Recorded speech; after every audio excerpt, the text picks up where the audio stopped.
Sí. Bueno, hoy tenemos para hablar sobre las viviendas peronistas.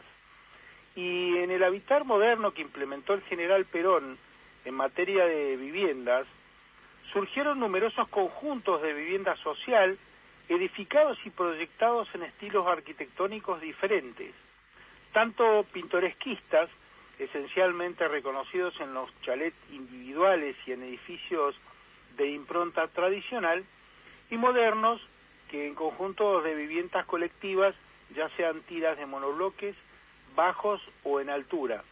Y por otro lado, los monumentales, que puntualmente es el caso del Aeropuerto Internacional de Ezeiza. Esto se complementaba con amplias áreas forestadas y colonias de vacaciones, además de hogares, escuelas, hospitales y otras obras de equipamiento comunitario, por lo que se proyectaba un proceso de modernización del habitar que enlazaba la ecuación hogar, trabajo y esparcimiento. A lo largo y a lo ancho del país se construyeron viviendas obreras que, en el caso de Mipago, acá en Río Gallegos, se construyó el barrio ICF Eva Perón, con viviendas de quebracho de estilo pintoresquista, que aún están orgullosamente de pie, siendo un barrio emblemático para la ciudad. Todo se pensaba hasta el más mínimo detalle, y la cuestión vital no estaba exenta de esta planificación. La cuestión habitacional estaba asociada a la propuesta vial. La solución del problema de la vivienda debía involucrar el transporte de las personas, eliminando así uno de los mayores inconvenientes que debía afrontar el habitante de la ciudad: su traslado al lugar de trabajo o sitio de esparcimiento. Así, para la concreción de estos conjuntos de vivienda, durante el primer gobierno de Perón, se promovieron desde distintos organismos del Estado dos tipologías o estéticas que corresponden a diferentes concepciones sobre lo urbano, ¿no? Por un lado, la pintoresquista, como decíamos recién, o rústica, que impulsada por los sectores más tradicionalistas del Ministerio de Obras Públicas y la Fundación Eva Perón, que se sintetizaba en la vivienda unifamiliar sobre el lote propio, que era el chalet californiano, que todos conocemos. En otra dirección, la necesidad de albergar grandes masas que se incorporaban a las urbes industriales dio lugar al funcional monobloque moderno, emparentado con la habitación obrera europea, constituido en la entreguerra, con sus variantes de altura que optaron tanto la Municipalidad de Buenos Aires como el Banco Hipotecario Nacional. Dos potentes imágenes social movilizadoras influyeron en los planes de vivienda que marcaron los años más felices. Por un lado, la aspiración del ascenso social, cuyo emblema sería el sueño de la casa propia, y por otro, el ideario de igualdad social. Dentro de los límites de la capital federal se ubica el barrio Los Perales, en Mataderos, construido mediante el Plan Eva Perón entre 1947 y 1949, y destinado a obreros y empleados de bajos ingresos.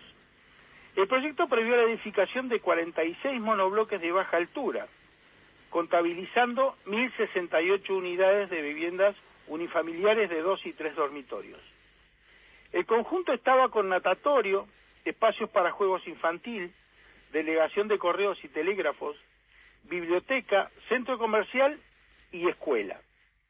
En el Parque Avellaneda encontramos el barrio Marcelo T. de Alvear, cuyos pabellones y bloques en altura, que sumaron 1.692 unidades de vivienda unifamiliares, fueron construidos entre 1952 y 1954, destinado a obreros. El conjunto Balbastro, emplazado en el barrio de Flores, fue erigido mediante el Plan Eva Perón en 1948, a cargo de la Dirección de la Vivienda Municipal, y estipuló la edificación de 6 pabellones bajos de 3 plantas con viviendas unifamiliares y 2 dormitorios. Finalmente, y para no seguir mencionando barrios peronistas, tenemos el barrio Curapaligüe, actual Simón Bolívar, ubicado en el Parque Chacabuco, donde se construyeron en 1953 6 bloques en altura de planta baja libre, con 676 unidades de vivienda unifamiliar, de 2 y 3 dormitorios.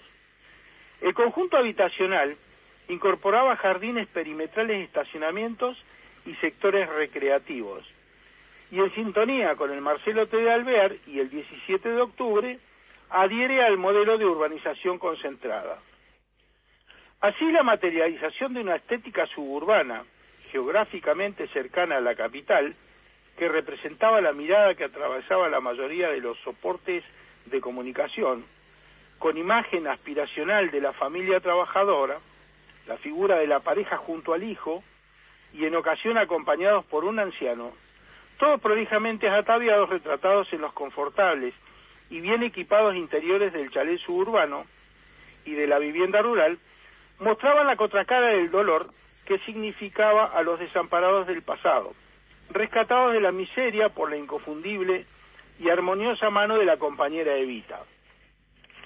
Así, se la representaba como espacio ideal de realización tanto de la familia tradicional como de los trabajadores rurales que el proceso de industrialización atrajo a las urbes del centro.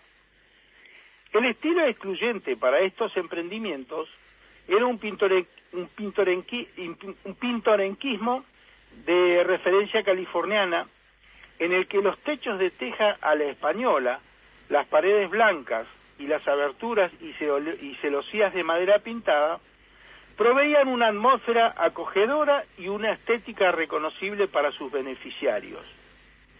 Durante el primer y segundo plan quinquenal, el gobierno del general Perón construyó más de 500.000 viviendas esparcidas por todo el país, detenidas por la Revolución Fusiladora de 1955, truncando el sueño de millones de familias argentinas de tener su hogar propio.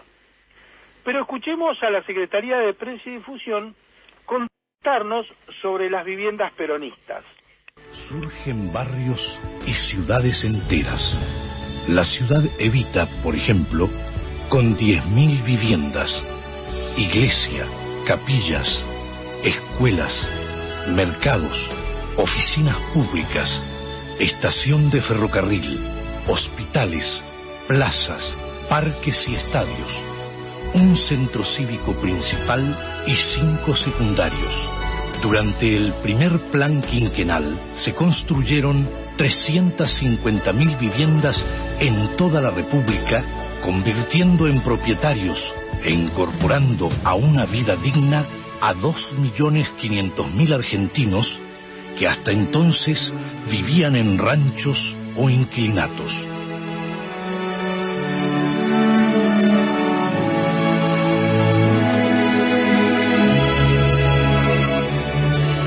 Cada 8 minutos se construía una vivienda.